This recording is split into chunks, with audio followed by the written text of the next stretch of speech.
Hello everyone, আজকে আমি একটা চ্যালেঞ্জ করেছি একাই বেবিকে সামলে কিভাবে দিনটাকে কাটানো যায় তা নিয়ে থাকছে আজকের এই মিনি ব্লগ। সকাল ৮টা বা ৮:৩০ বাজে তখন আমি উঠলাম।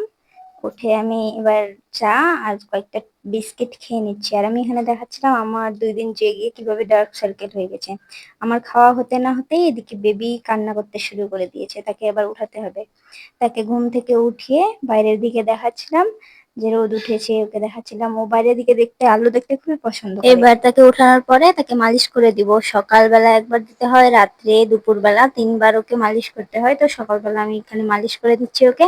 তার সাথে মালিশ করতে করতে অনেক খেলাধুলা করতে হয় এবং মালিশ করে দেওয়ার পরে আমি তাকে বলছিলাম, মাম্মাম কিসি দাও তো। সে ছোট মানুষ, কিছুই বুঝে না, হা করে আছে আর হাসছে।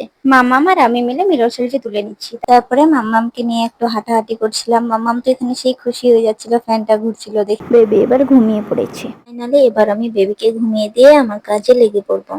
তো এখানে প্রথমে আমি ঘরটাকে ভালোভাবে গুছিয়ে নিয়েছিলাম। ঘরটা এত অগুছালো হয়ে আছে, কাপড় এদিক ওদিক। একটা বেবিকে সামলানো যে কত কঠিন, একটা বেবির যে কত কাপড় চোপড়, কত জিনিসপত্র হয়, তা মা না হলে হয়তো বুঝতে পারতাম না। তো ভালোভাবে ঘরটার কাপড় চোপড় গুছিয়ে এবার আমি আমার ড্রেসিং টেবিলটাকে পরিষ্কার করে নিচ্ছিলাম। কয়েকদিন যাবত পরিষ্কার করা হয়নি। তারপরে কাপড় চোপড়কে গুছিয়ে নেওয়ার পরে কতগুলো নোংরা কাপড় বার হলো, তা আমি এক সাইডে করে রেখে দিলাম। বাইরে গিয়ে দেখি বেবির দোলনাটাকে সেট করা বাকি আছে। বাইরে গিয়ে সেটাকেও সেট করে নিলাম। যত দেখি তত কাজ। আমার এদিকে কাজ শেষ না হতে হতেই বেবি আবার উঠে গেছে। তাকে আবার স্নান করিয়ে দিতে হবে। আমি ভেবেছিলাম আজকে আমি নিজ হাতে স্নান করাবো, কিন্তু পারলাম না।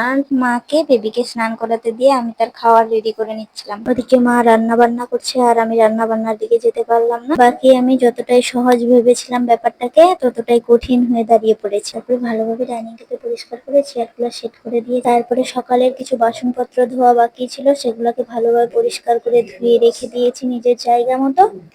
তারপরে ভালোভাবে বাড়িটাকে ঝাড় দিয়ে পরিষ্কার করে নিই। জানি এত তাড়াতাড়ি এত বড় চ্যালেঞ্জ নেওয়া আমার পক্ষে মোটেও ঠিক হয়নি, তবুও আমি করেছি। তো ফাইনালি আমার সব কাজ কমপ্লিট। এবার আমি স্নান করে চলে এসেছি। এবার স্নান করে এসে দেখি বেবি এখনো ঘুমাচ্ছে। তো আজকের ভিডিওটা এখান থেকেই। তো কেমন লাগলো তোমাদের অবশ্যই জানাবেন। নতুন ভিডিও চাইলে কমেন্ট